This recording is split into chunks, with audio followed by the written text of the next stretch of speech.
Simon t'a demandé sur un forum de discussion comment améliorer ton plan de rez-de-chaussée, puis peut-être même ajouter une arrière-cuisine. T'as une bonne base pour ton plan de bungalow, t'as des belles heures de vie ici, je comprends que t'as le plafond cathédrale, mais je vois quand même quelques lacunes, t'as quand même une grande perte d'espace ici. On sait, j'en parle souvent, la perte d'espace, elle coûte cher. La circulation doit toujours se faire par le séjour, ce qui n'est pas l'idéal. La plupart du temps, quand on essaie d'aménager 3 pièces dans un carré à 4 coins, ça marche jamais. On va remédier à ça.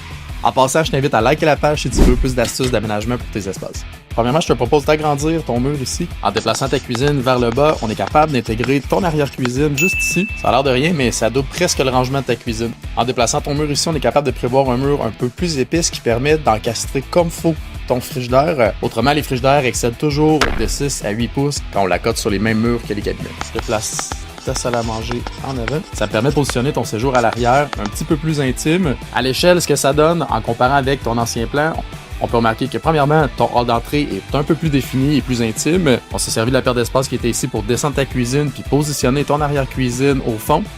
La salle à manger en avant offre une meilleure circulation dans les aires de vie puis sur la terrasse. Ton séjour à l'arrière est beaucoup plus intime puis le positionnement de la télé est plus efficace. Au final, on retrouve le même pied carré, le même espace, mais tes pièces sont beaucoup mieux définies. Puis ton arrière-cuisine en bonus, ça va faire une heureuse chez vous.